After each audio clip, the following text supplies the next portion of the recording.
40,000 ಚದರ ಮೈಲಿಯಿಂದ ಮೈಸೂರು ಸಾಮ್ರಾಜ್ಯವನ್ನ 80,000 ಚದರ ಮೈಲಿ ವಿಸ್ತಾರ ಮಾಡಿದ್ದು ಈ ಟಿಪ್ಪು ಸುಲ್ತಾನ್.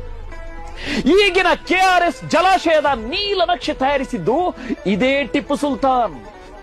ದಕ್ಷಿಣ ಕರ್ನಾಟಕದ ದಲಿತ ಶೂದ್ರರಿಗೆ ಮೊದಲ ಬಾರಿಗೆ ಉಚಿತವಾಗಿ ಭೂಮಿ ಹಂಚಿದವನು ಇದೇ ಟಿಪ್ಪು ಸುಲ್ತಾನ್. ದಲಿತರಿಗೆ ಸಾಮಾಜಿಕ ಬಹಿಷ್ಕಾರ ತಡೆದಿದ್ದು ಇದೇ ಟಿಪ್ಪು ಸುಲ್ತಾನ್. ದಲಿತ ಮಹಿಳೆಯರಿಗೆ ಅರೆಬೆತ್ತಲೆ ಉಡುಪು ತೊಡಿಸಿ ಮೊಲೆಗಂದಾಯ ವಿಧಿಸುತ್ತಿದ್ದ ಮನುವಾದಿಗಳ ಸೊಕ್ಕು ಮುರಿದು ದೌರ್ಜನ್ಯವನ್ನ ತಡೆದದ್ದು ಇದೇ ಟಿಪ್ಪು ಸುಲ್ತಾನ್. ನಮ್ಮ ನಾಡಿಗೆ ರೇಷ್ಮೆ ಬೆಳೆ ತಂದು ಲಕ್ಷಾಂತರ ರೈತರನ್ನ ಲಾಭದಾಯಕ ಕೃಷಿ ಮಾಡಲಿಕ್ಕೆ ಸಾಧ್ಯ ಮಾಡಿದ್ದು ಇದೇ ಟಿಪ್ಪು ಸುಲ್ತಾನ್. ಮಸೀದಿ ಮುಂದೆ ದೇವಸ್ಥಾನ ಹಾಗೂ ದೇವಸ್ಥಾನದ ಮುಂದೆ ಮಸೀದಿ ನಿರ್ಮಿಸಿ ಕೋಮು ಸೌಹಾರ್ದತೆಗೆ ಉತ್ತಮ ಉದಾಹರಣೆ ನೀಡಿದ್ದು ಇದೇ ಟಿಪ್ಪು ಸುಲ್ತಾನ್.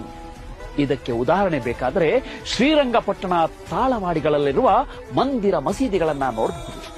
ಇಷ್ಟೇ ಅಲ್ಲದೆ ನಂಜನಗೂಡಿನ ನಂಜುಂಡೇಶ್ವರ ದೇವಸ್ಥಾನದಲ್ಲಿ ಪಂಚಲಿಂಗ ಸ್ಥಾಪನೆ, ದೇವನಹಳ್ಳಿ ಕೋಟೆಯ ವೇಣುಗೋಪಾಲ ಸ್ವಾಮಿ, ಶೃಂಗೇರಿಯ ಶಾರದಾ ಪೀಠ, ತಮಿಳುನಾಡಿನ ನಾಮಕ್ಕಲ್ ಕೋಟೆಯಲ್ಲಿರುವ ರಂಗನಾಥ ಸ್ವಾಮಿ ಮತ್ತು ನರಸಿಂಹಸ್ವಾಮಿ, ಬಾದಾಮಿಯ ಮಾತಾಪಿ, ಬೆಂಗಳೂರು ಕೋಟೆಯಲ್ಲಿರುವ ಗಣೇಶ ದೇವಸ್ಥಾನ ಮುಂತಾದವುಗಳ ಸ್ಥಾಪನೆಗೆ ಅಪಾರವಾದ ಹಣಕಾಸಿನ ನೆರವು ನೀಡಿದ್ದು ಕೂಡ ಇದೆ.